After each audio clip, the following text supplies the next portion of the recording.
지금은 우리가 꼭 지켜야 될 이진숙 방통위원장에 대해서 말씀을 드릴까 합니다. 이진숙 방통위원장, 저는 이분을 보면서 굉장히 당당하신 것 같아요. 진짜 할 말을 합니다. 그래야 되는 겁니다. 저는 사실 검찰총장, 갑자기 이름이 생각이 안 나는데, 검찰총장 이번에 옷을 벗지 않았습니까? 검찰총장의 이름이 뭐였죠? 갑자기 생각이 안 나네요. 검찰총장이 옷을 벗었습니다. 심우정. 근데 이분이, 저 심우정 검찰총장이 뭐 장단이 있겠지만, 아쉽게도 이 사람이 딱 겉보기 등급도 뭐 이렇게 좀 다부지고, 뭔가 외세의 어떤 풍파를 이겨내고 추진력이 있고 강하고 그런 게 없어요. 지금 검찰을 대놓고 희롱하고 있지 않습니까? 검찰청을 해체한다? 그렇다면 저 같으면 내가 그 조직에 있어서 검찰에서 검사로서 가장 위에 검찰총장까지 했다고 한다면 이 정부에 대해서 확실하게 얘기를 하겠습니다. 지금의 검찰청을 해체하고 이른바 개혁이라고 하지만 검찰 개혁이라고 하지만 어떻게 합니까? 검찰 개혁이라고 쓰지만 검찰 개악으로 읽힐 수밖에 없잖아요. 이게 뭡니까? 개혁은 뭐냐? 수사기관의 개혁은 정치 권력으로부터 얼마나 독립적이고 중립적으로 수사를 할 수 있느냐가 본질인 겁니다. 검찰 권력을 뺏어다가 어떻게 합니까? 중대범죄수사청을 만들고 공수처를 만들어가지고 분리시켜 찢어 놓은 다음에 중대범죄수사청을 어디다 갖다 놓습니까? 행안부 장관 밑에 놓는 겁니다. 행안부 장관 밑에 놓고 여기는 경찰도 있습니다. 해경도 있습니다. 중대범죄수사청도 있습니다. 또 뭐가 있습니까? 공수처가 있습니다.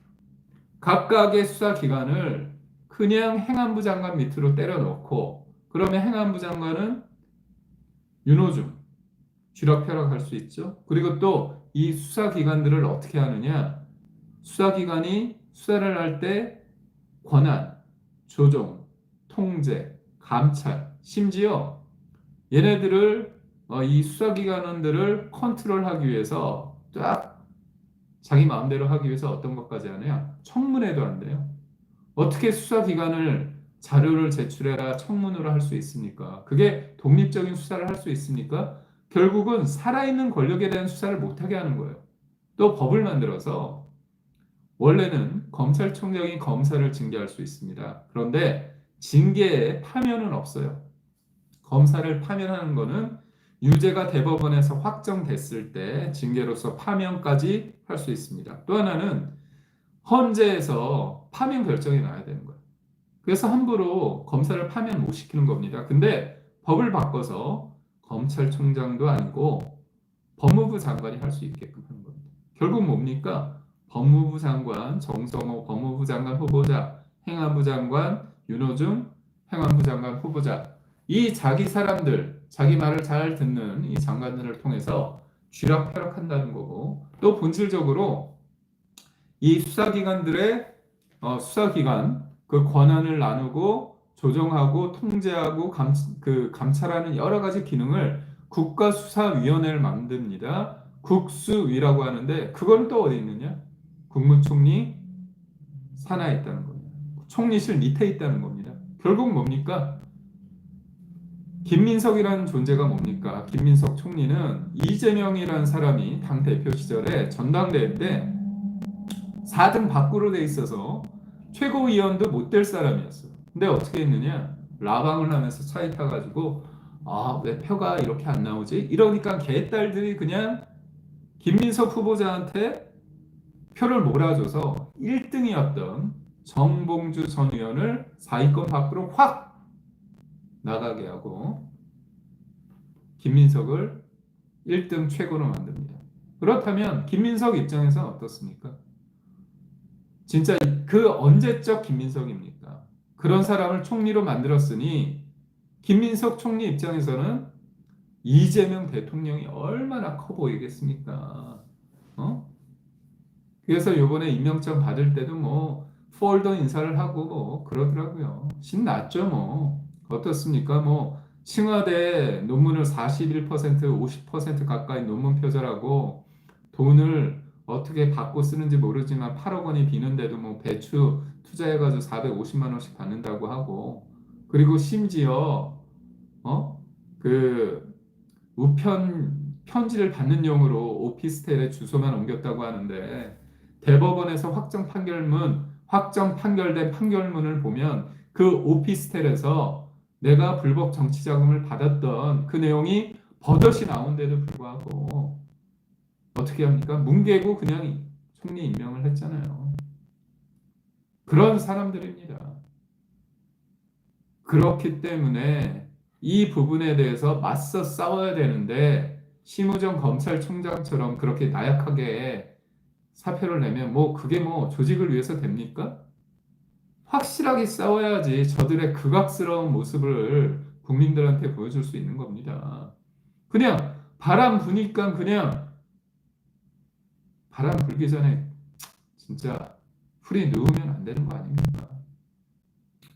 맞습니다. 쓰레기 피운도 아깝다고 하는데 저도 좀 당황스럽고 그래서 더더욱 이럴 때 난세 때 어떻게 됩니까? 영웅이 나온다고 했을 때 이진숙 방통위원장의 요즘 일거수일투족이 굉장히 많은 사람들로 하여금 진짜 요즘같이 더운 날 시원한 사이다 같은 청량함을 주고 있습니다. 그래서 그러다 보니까 민주당에 있어서 눈의 가시가 누굽니까?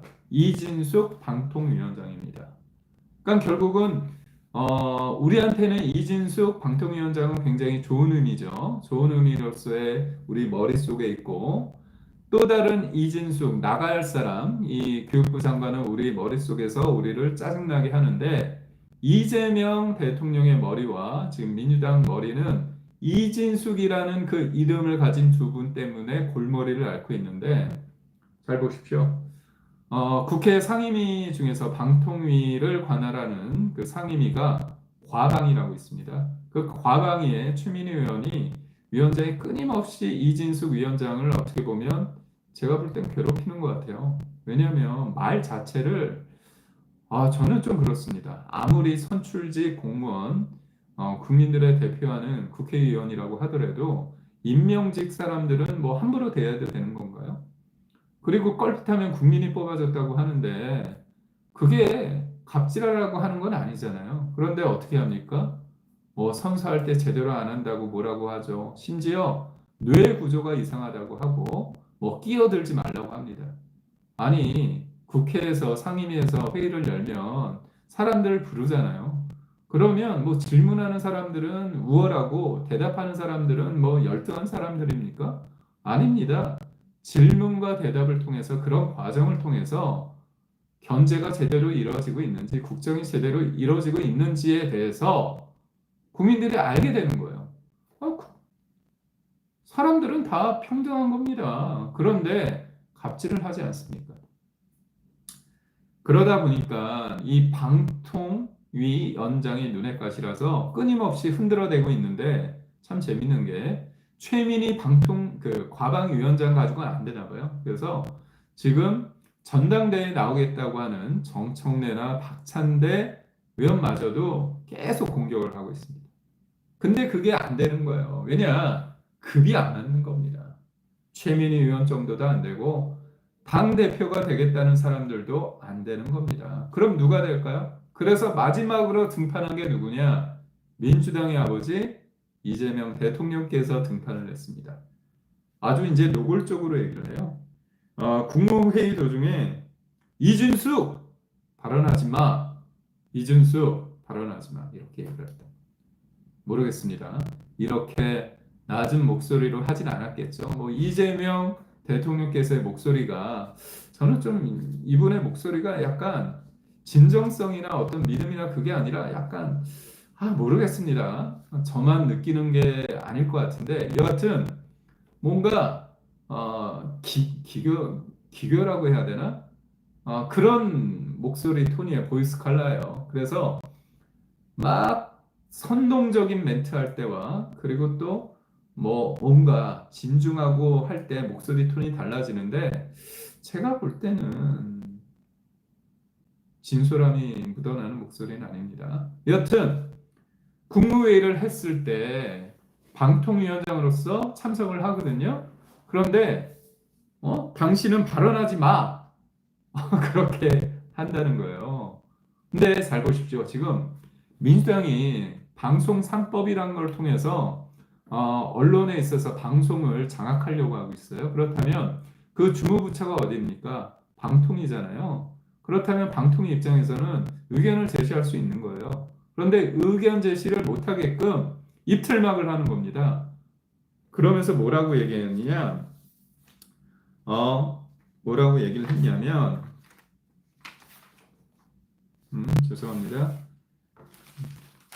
찾았습니다. 발언하지 마라 저지를 했는데 그러면서 이재명 대통령이란 분께서 내가 방통위 입법과 관련해서 의견을 내라고 한 것이지 언제 지시를 했다고 했느냐? 왜 비공개 회의 내용을 왜곡해서 자기 정치에 이용하느냐? 이렇게 쏘아붙였다는 거예요. 근데 이게 참 황당합니다. 잘 보십시오. 방통위법과 관련해 의견을 내라고 한 거지 언제 지시를 했냐? 아니 대통령이란 사람이 방송 3법 관련해서 의견을 내라 그 얘기를 했어요. 그럼 제가 방통위원장이에요. 대통령이 지금 논란이 되고 있는 방송 3법 관련해서 의견 내라 하면 방통위에서의 입장을 내는 거잖아요. 그렇지 않나요? 아니 그렇지. 갑자기 대통령이 아니 이 방통위법 관련해서 의견을 내봐. 의견이 뭐예요? 물으면 우리가 방통위 차원에서 이 방송 3법의 문제점을 한번 정리해서 입장을 내야겠구나. 뭐 대통령이 지시했다고도 볼 수 있는 겁니다. 그런데 화를 내. 아니 입장이 뭐냐고 의견을 내라고 한 것과 어떤 입장인지 알아보라고 한 거 그거를 우리는 지시라고 얘기할 수도 있는 겁니다. 그런데 갑자기 그러면서 기분이 나빴던지 앞으로 발언도 하지 말고 입틀막하고 또 그 대통령실 대변인을 통해서 입장을 냈는데 아예 국무회의에 참석하지 말라고 합니다. 황당하지 않습니까? 그러니까 이재명이라는 사람이 지금까지 꾹꾹 민낯을 가리면서 협치, 소통 그런 이미지에 언론도 뭐 바뀌었다는 등 그런 얘기를 하고 지지율도 오르고 있는데 지금 지지율 오르니까 본색이 나오는 겁니다. 민낯이 나오는 겁니다. 그러면서 민낯이 나오면서 당신이 이틀막해 당신 나오지 마 이런 식으로 하는 겁니다. 그런 관점에서 봤을 때 참 당황스럽다고 합니다. 그런데 여기에 이진숙 우리 방통위원장이 꺾이겠습니까? 꺾이지 않습니다. 꺾이지 않고 방통위 정상화 노력은 당연한 일이다. 그렇게 얘기를 하면서 여기에 어떻게 자기 정치라는 게 개입될 여지가 있겠느냐. 아니 이재명 대통령께서 우리는 국민을 앞에 두고 충직한 공복이라고 얘기했잖아요. 이진숙 방통위원장은 이재명 너 당신을 위해서 국무회의 때 이 얘기가 아니라 방송 3법이 문제기 때문에 그거에 대해서 본인의 입장과 소신과 철학 그거를 얘기한 겁니다. 그렇다면 이게 자기 정치인가요? 아니 내가 주무부처 장관으로서 진짜 황당한 법이 있을 수 있어요. 그렇다면 그 법이 국회를 통과하는 데 있어서 내가 그 악법이란 게 통과되면 내가 역사의 죄인이 되는 겁니다. 시간이 지나고 나서 그 당시에 주무 그 부처 장관은 이런 황당한 법이 통과되는데 가만히 있었어? 그러면 안 되잖아요. 그래서 자기 정치라는 게 개입될 수가 없는 겁니다. 결국은 뭐냐? 자기 정치가 아니라 기관장으로서 국민을 위해서 그런 악법에 대해서 입장을 내는 게 당연한 겁니다. 비공개 회의 내용을 개인 정치로 왜곡해 활용해서는 안 된다는 그 이재명 대통령의 그 말이 황당한 거죠. 그래서 이진숙 방통위원장은 뭐라고 얘기했냐? 국무회의는 국정을 논의하는 자리이며 비공개 회의에서 오간 발언은 원칙적으로 외부에 공개하지 않는 것이 마땅하다. 나 역시 스스로 국무회의 때 있었던 일을 대외적으로 얘기한 적이 없다. 반박했다. 그렇지만 대통령이 방송 3법과 관련해서 나는 방송 장악, 언론 장악했다는 얘기를 듣고 싶지 않다는 취지로 바라는 것을 언론사 사장 등을 만난 이후 보도가 나왔고 나 역시 방통위 차원의 방송 3법 개선안을 만들어 보라는 지시를 받았다며 이 법안과 관련된 의견을 더불어민주당 의원이 물어봤기에 대통령 지시를 공개할 수밖에 없었다. 그 맥락과 그 흐름을 얘기를 한 겁니다. 본질적으로 뭐냐면 결국은 이재명 대통령과 그 이재명 대통령을 무한 추정하는 민주당 의원들이 방송 3법이라는 악법을 만들었는데 이거에 대해서 주무부처 장관으로서 주무장관장으로서 방통위원장으로서 할 얘기를 하는 겁니다. 그러니까 정당한 이견에 대해서 입장에 대해서 할 말이 없으니까 이틀막하고 말하지 마! 그러고 또 하나 앞으로 나오지 마.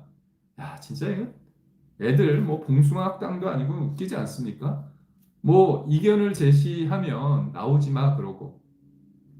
이 이재명이라는 사람이 참 갈라치기의 대망인데 잘 보십시오. 송미령 농림부 장관 어떻게 얘기합니까? 협치래요. 그리고 생각이 다른 사람을 포용한 거예요. 이거 굉장히 궤변입니다. 잘 보십시오.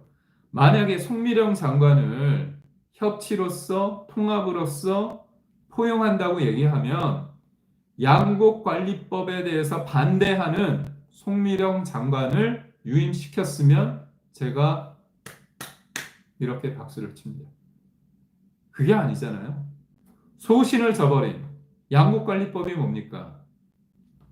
벼의 쌀의 가격이 생산량이 많아져서 일정한 가격부터 밑으로 내려오면 그거를 끌어올려서 정부 세금으로 우리 돈으로 보존해 준다는 거잖아요. 그러면 어떻습니까? 우리 지금 쌀 소비가 줄고 있잖아요. 잡곡, 옥수수, 밀, 보리, 콩 이런 거는 엄청 수입합니다. 그럼 쌀 농사 비율은 줄이고 잡곡 비율은 늘려야 되는 거잖아요. 그래서 직불금이라는 게 있어요. 직불금이 뭐냐? 이런 전략 작물, 벼가 아닌 쌀이 아닌 그런 부분들을 쌀 농사가 아니라 잡곡 농사를 하는 사람들한테 직불금을 돈을 대주면서 이렇게 바꾸게끔 하는 겁니다. 대체 작물을 통해 가지고. 그렇다면 쌀 소비가 주는 관점에서 쌀의 어떻게 될까요? 가격도 어느 정도 유지되겠죠. 생산량이 수요와 공급에 따라서 달라지니까. 그리고 우리가 굳이 수입하지 않아도 콩, 밀, 옥수수 뭐 그런 것들은 또 하는 거잖아요. 그게 바로 윤석열 정부 때 했던 농정이었습니다. 그런데 민주당은 농민들 표를 위해서 전농이란 그런 조직들이 아주 조직적으로 움직이니까 그런 사람들을 위해서 그냥 돈으로 떼우는 겁니다. 그럼 그 돈 누구 돈이에요? 저는 이재명 정부, 민주당 정부가 진짜 싫은 게 뭐냐면 본인들 선거를 이기기 위해서 그 조직화된 표, 그것을 관리하기 위해서 우리 국민의 세금은 허투루 쓰이는 거에 대해서 고민이 없는 거예요. 더 황당한 거 말씀드릴까요? 이 양곡관리법 문재인 정부 때 민주당이 냈어요. 근데 통과 안 시켰습니다. 본인들도 알거든요. 그러면 송미령 장관이 이거에 대해서 뭐라고 얘기했습니까? 농망법이라고 얘기했는데 딱 이재명 대통령이 본인을 유임시킨다고 하니까 그걸 희망법으로 바꾼다고. 저는 진짜 아까 말한 이진수 교육부 장관 이 사람도 낙마시켜야 되지만 송미령 장관이 이렇게 하나의 산을 가지고 입에 침도 안 바른 상태에서 좌고우면하는 영혼 없는 사람 이런 사람 부끄럽습니다. 저는 이런 사람을 윤석열 정부의 어떤 장관으로 있었다는 것 자체가 수치입니다. 그런 관점에서 봤을 때 이재명식의 그런 통합과 협치와 포용 장난치는 겁니다. 본질을 꿰뚫어야 됩니다. 그래서 좀 말이 길어졌습니다. 그래서 이진숙 방통위원장이란 사람을 왜 끊임없이 이렇게 흔드느냐? 본질은 뭐냐? 결국은 방송 3법과 관련이 있습니다. 방송 3법이 뭐냐? 여러분, 제가 KBS 기자를 20년 가까이 했는데 지금 KBS 사장은 여당이 7명 추천하고요. 야당이 4명을 추천해서 11명의 이사진이 구성되어 있습니다. 11명이 투표를 해요. 그래서 사장을 선임하거나 해임할 때 과반으로 합니다. 그렇다면 정권이 바뀔 때 영향을 받잖아요. 그래서 7대4가 아니라 7대4, 여당을 7, 야당을 6으로 올립니다. 그리고 과반이 아니라 3분의 2로 이른바 특별 다수제를 통해 가지고 사장을 해임하거나 선정할 때 과반이 아니라 3분의 2로 하자. 그런 얘기가 있습니다. 그게 특별 다수제인데 그거를 문재인 정부 때 야당일 때 한다고 했다가 본인들의 정권 잡으니까 어떻게 했습니까? 특별 다수제 싹 없애고 원래대로 했어요. 그러면서 MBC, KBS 사장 내쫓았습니다. 임기가 끝나지도 않았는데 그러고 나서 본인들이 윤석열 정부 때 임기가 다 끝난 MBC의 박문진 이사들이 임기가 다 끝냈으니까 방통위에서 박문진 이사를 새로 선임하려고 하는데 그것을 막기 위해서 방통위원장들을 족족 탄핵시키려고 했습니다. 첫 번째 이동관, 두 번째 김홍일, 세 번째 김홍일 다음에 이상인 부위원장이 직무대행인데 이 사람도 날리려고 하고 급기야 이진숙 방통위원장도 탄핵시키지 않았습니까? 본질은 뭐냐? MBC를 사수하기 위해서 그렇게 했던 겁니다. 근데 이번에 방송법은 뭐냐? 아예 본인들한테 유리한 언론노조, 친민주당 성향의 시민단체, 뭐 미디어학회, 뭐 기타 등등 이런 시민단체, 언론노조와 관련이 있고 민주당과 관련이 있고 영향이 입김이 센 그런 사람들이 이사로 될 수 있게끔 법을 만드는 겁니다. 이거는 뭐냐? 영구적으로 본인들한테 맞는 사장을 선임하겠다는 노골적인 행위입니다. 이게 바로 언론 장악입니다.